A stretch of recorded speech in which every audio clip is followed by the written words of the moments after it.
welcome back to Speculative Dude Presents. I'm your host, Speculative Dude.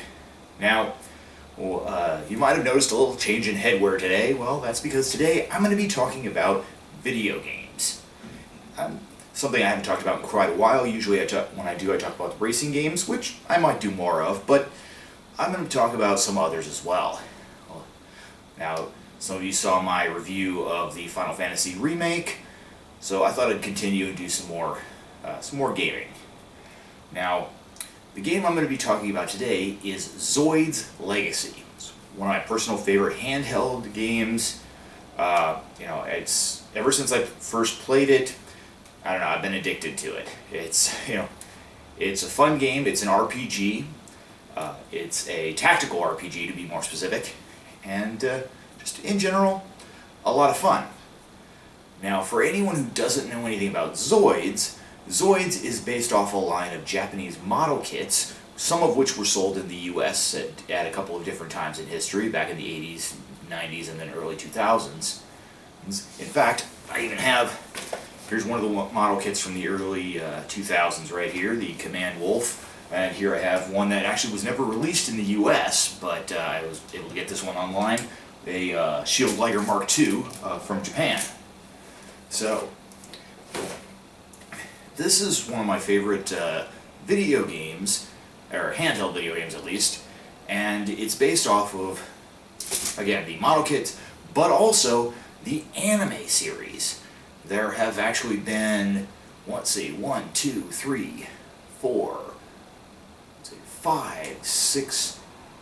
6 completed anime series and a 7th one in the works as far as I can tell. In the early 80s, early 90s, boy am I dating myself.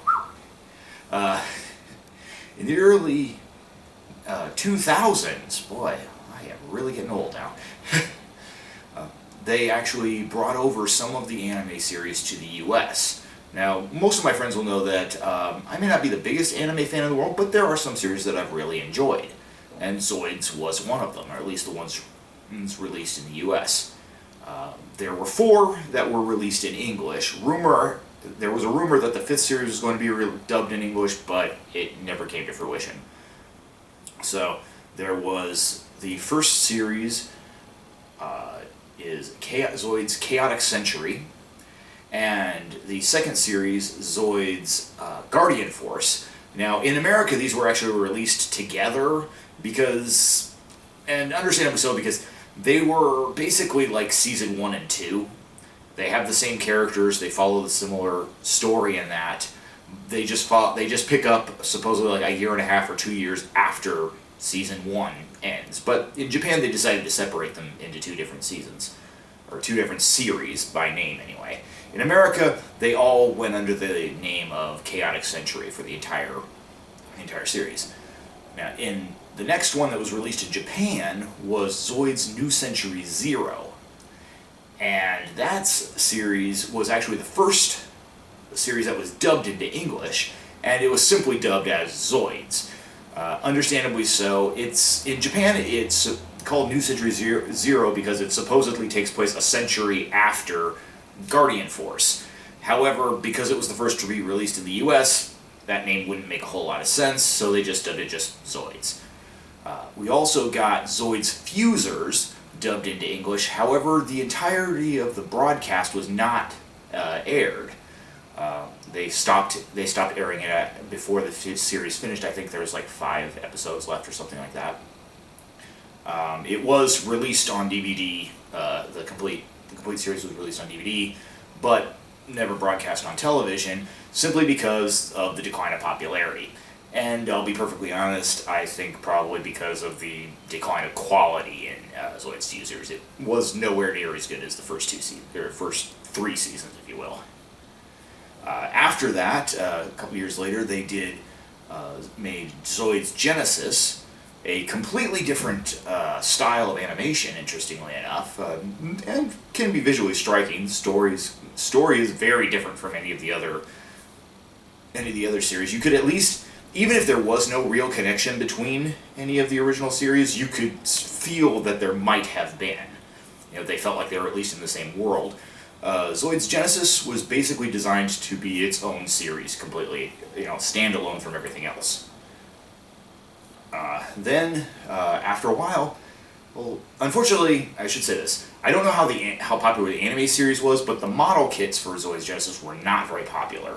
So it was a while. They did a lot of re-releases of model kits, and bringing back the old ones is popular. They started doing what's referred to as the high-end master model kits, putting in a lot more detail on that. And then after a few years, finally they released, in I believe it was 2018, what is known as Zoids Wild, as the first new animated series and first completely new Zoid line in several years.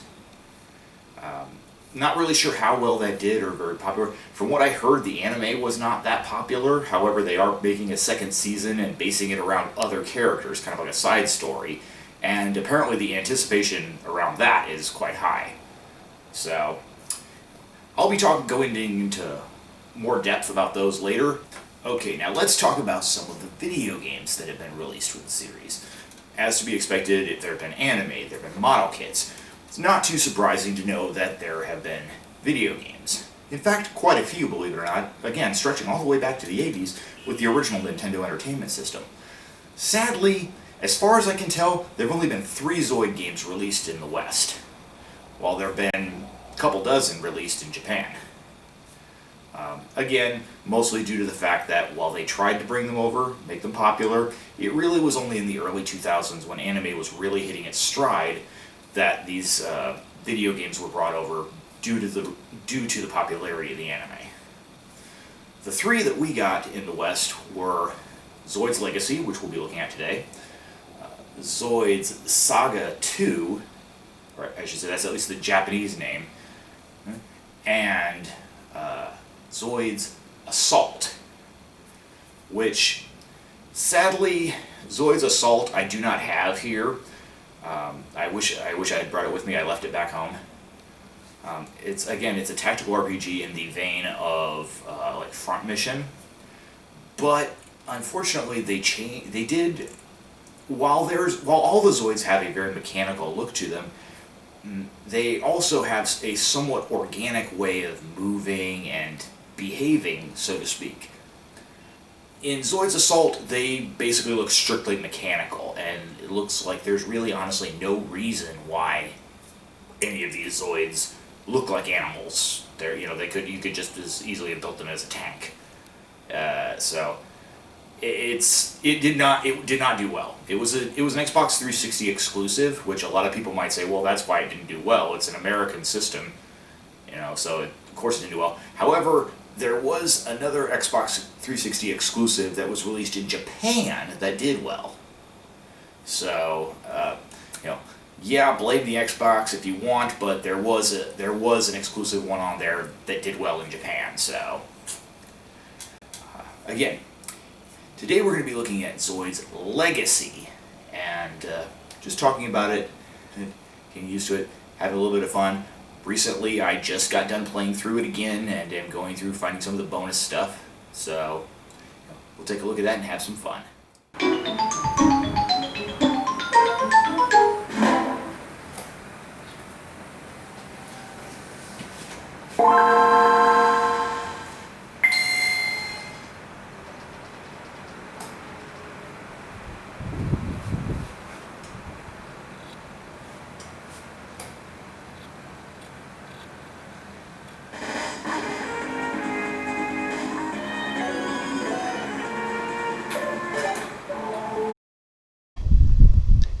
As you can see upon starting the game, you can look through a lot of the menus and select whether you want to play multiplayer.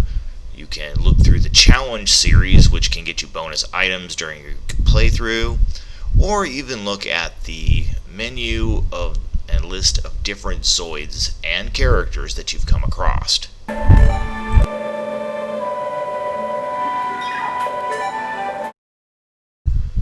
While scrolling through the menu, you can look at any Zoid that you've come in contact with in the game, anyone at all.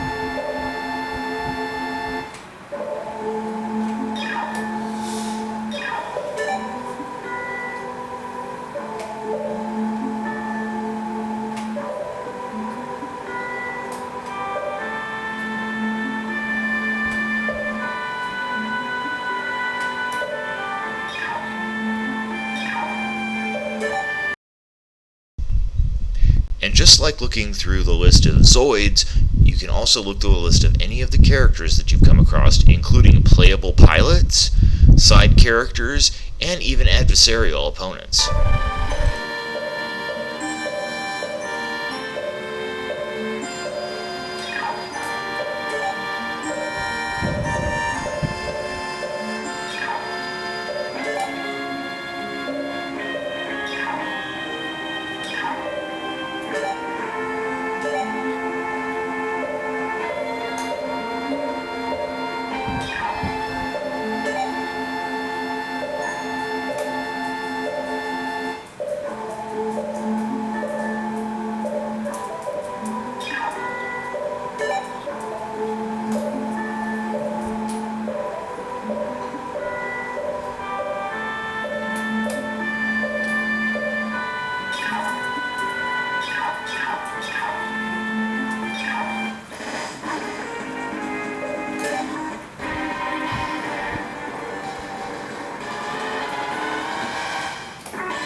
As you can see, during combat, you can have up to 6 Zoids on your team at once, provided you have enough pilots.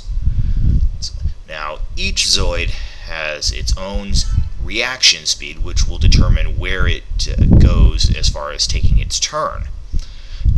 Obviously, flying Zoids tend to more often than not be faster, but depending on the pilot's bonus skills, which we'll talk about later, some of them can actually go a lot faster and earlier than even the fastest flying Zoids.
Now, while I have played through and beaten the game numerous times, in this particular playthrough, I'm about 85% of the way through.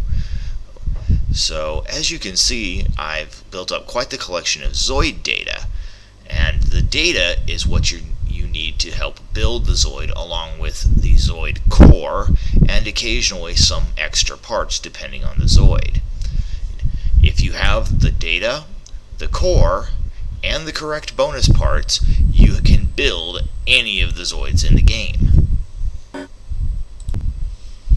And as to be expected, as you go through the game, you will also recruit other Zoid pilots, each one having their own strengths, and many of them having weaknesses as well. Many of them tend to gravitate either towards certain Zoids specifically. For example, some pilots have bonuses when using a Liger, or some will have accuracy bonuses depending on what kind of weaponry the Zoid has. For example, a bonus in accuracy when using a laser gun or a gun that fires bullets. You also have random items that you can use either in battle, or many of them can be used out of battle as well, to heal or to even restart a Zoid that's been completely destroyed, or even warp from one location to another.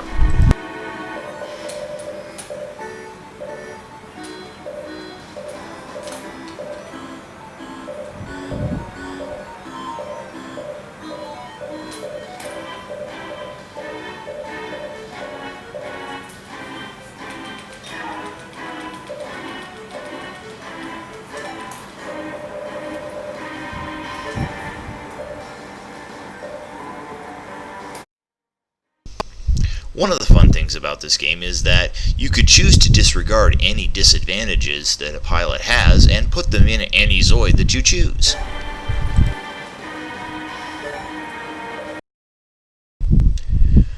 The grid system is nice and simple for setting up your Zoids in pretty much any position you want, but you want to be careful because some Zoids have exclusively long-range weapons which will be completely useless from the front row, and some have shorter range weapons which will be useless if you try and put them in the back row.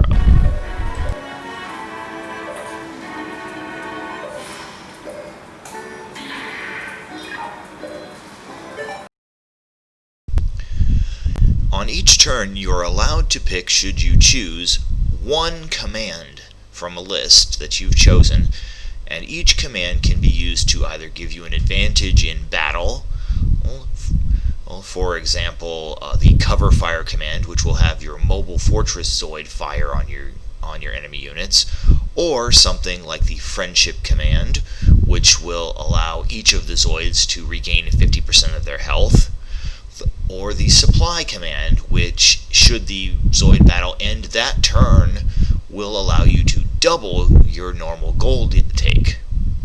The only downside is each command can only be used once per battle.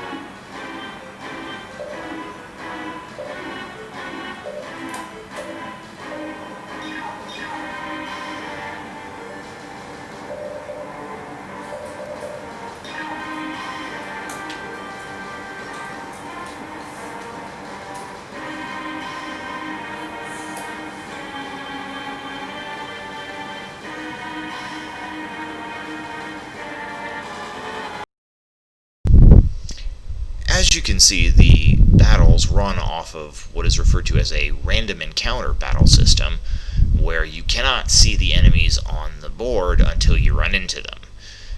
That would change in other games in this particular series, but for this one, you're stuck not knowing who you're fighting until you're in the fight.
As mentioned before, pilots will get advantages and sometimes disadvantages when using certain Zoids. For example, our main character here gets an advantage when using either a Liger or a Tiger type Zoid, basically meaning that his percentage of stats will actually increase massively.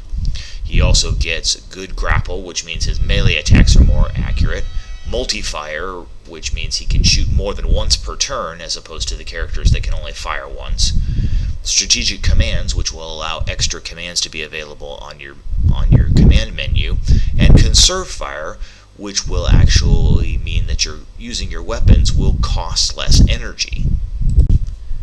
A few of the pilots in the game, including your main character, have what are referred to as organoids. They're small mechanical beasts which can attach to your Zoid in combat should you choose to, and give even larger bonuses to the Zoid, including increasing their rate of fire, hit points, defense, and in some cases even putting up a shield.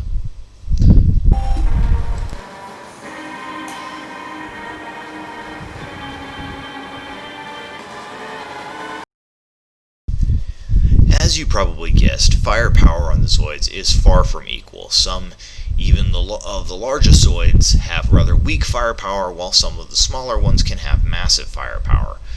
Each one can be upgraded at the Zoids Institute for a cost, and increase their base firepower by up to 100 points more than it originally was. This is a huge advantage, especially early on in the game when you're at a disadvantage to everyone and you're running solo. Some Zoids have weapons that'll focus on one character at a time, others will be basically carpet bombers. Just depends on what kind that you want to use on your team. You're pretty much free to mix it up just about however you want.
Well, that's our look today at Zoid's Legacy. And while it may be harder to track down an actual copy for the Game Boy Advance, I personally use my adapter and play it on my GameCube mostly. Okay. You can also easily find it on emulator or in lots of other places, so not hard to track down. So, I hope you enjoyed that, and that's my opinion. Take it for what it's worth. Until next time, Speculative Dude, out.